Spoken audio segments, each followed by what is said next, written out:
Dans cette vidéo, on va s'occuper des deux démonstrations qui sont sur la page 3 de la leçon. Dans la partie 2.2, équation cartésienne d'un plan. La première propriété est la plus facile à démontrer. Un plan de vecteur normal n, de coordonnées ABC, a forcément une équation de la forme AX plus BY plus CZ plus D est égal à 0, où D est un réel, et l'équation AX plus BY plus CZ plus D est appelée une équation cartésienne du plan. Évidemment, elle n'est pas unique cette équation cartésienne, on verra qu'on peut en trouver une infinité d'équations cartésiennes pour un plan.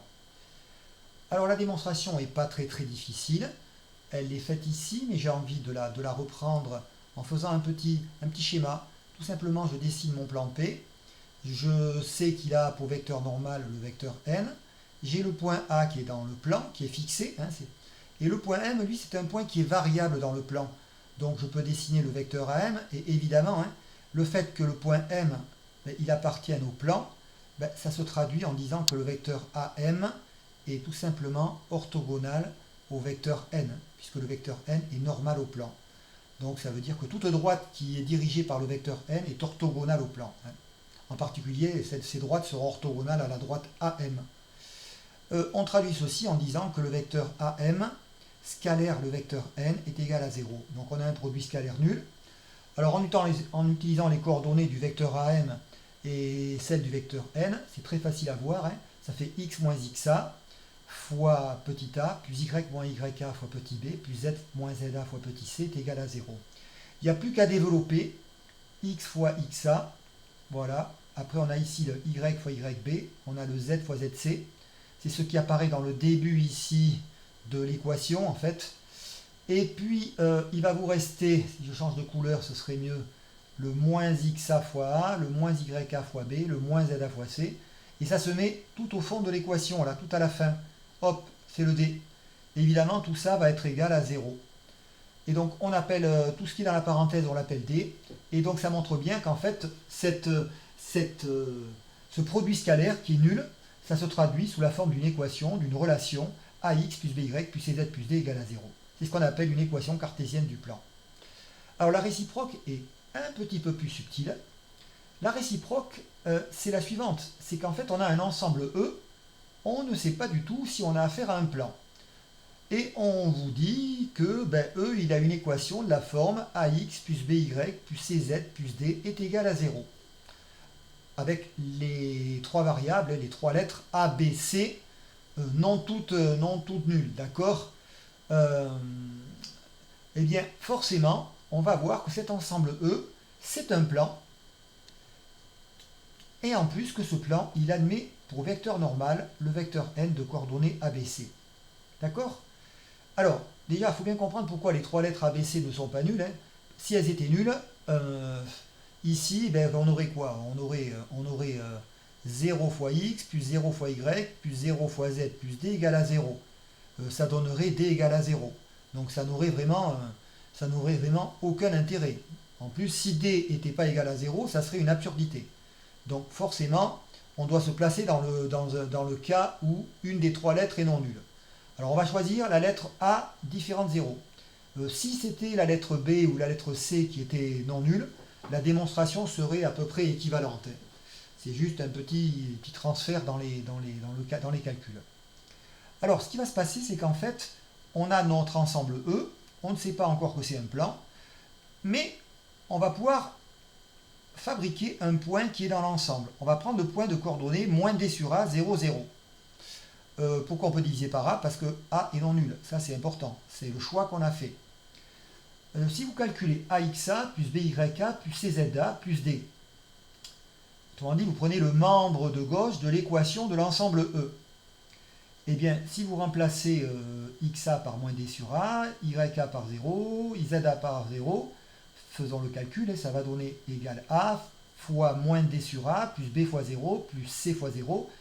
Ça va faire tout simplement, ici, ça fait moins D, ça c'est fait exprès, ça fait moins D, plus le D qui est ici, plus le D qui est là, ça fait 0. Qu'est-ce qu'on déduit de tout ceci? On en déduit que le point A, il est dans l'ensemble E. D'accord? Alors, pour que vous compreniez un petit peu les choses, maintenant, on, on sait que le point A, il appartient à l'ensemble E. Donc, ça veut dire quoi? Ça veut dire qu'en fait, ça, je peux l'appeler, c'est une autre façon peut-être de faire, ce que je n'ai pas fait ici dans la leçon, mais que vous pouvez réécrire en même temps, hein.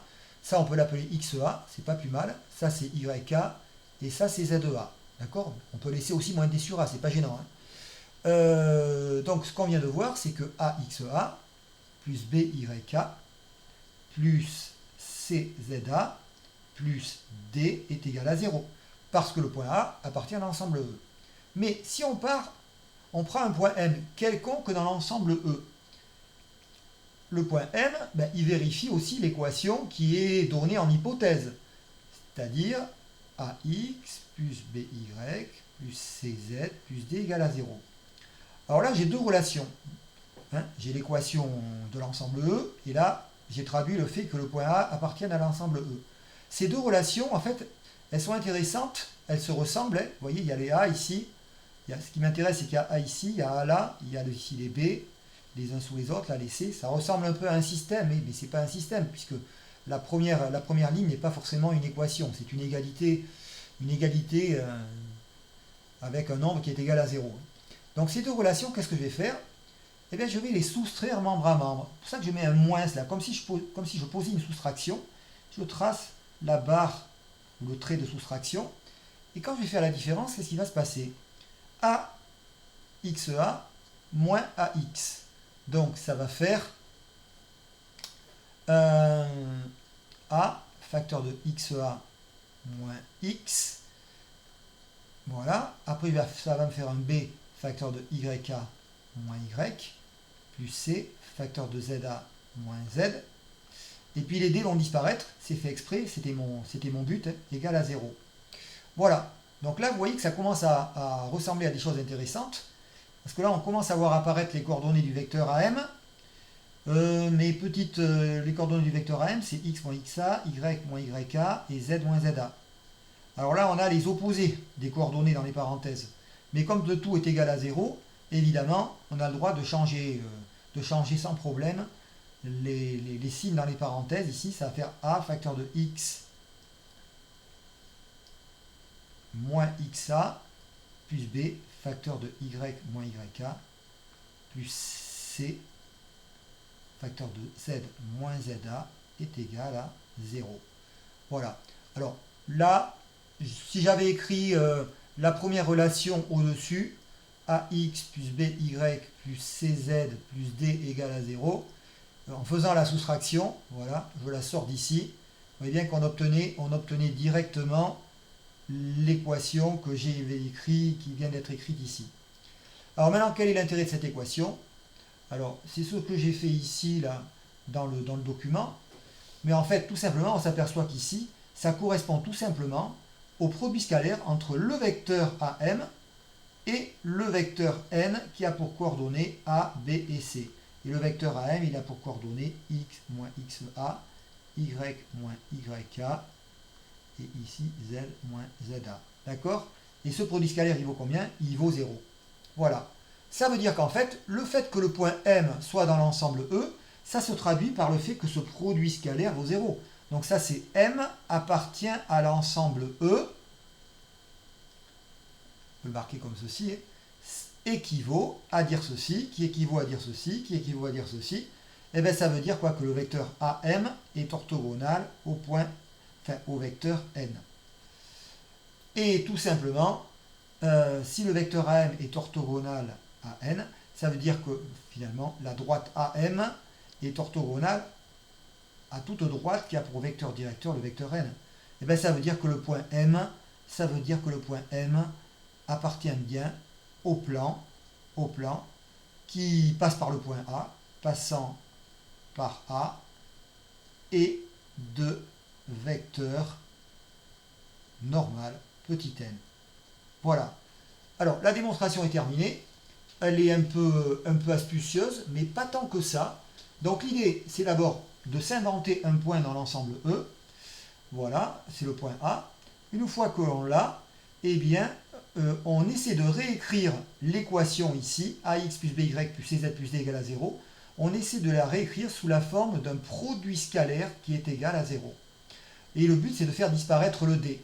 Et ça peut se faire en utilisant le point A. Le D va disparaître. Vous voyez?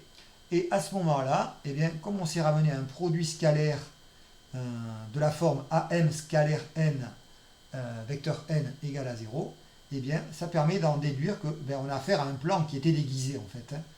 Produit scalaire déguisé, donc plan déguisé, et on a montré que l'ensemble E était un plan. Deux vecteurs normales n, très commode.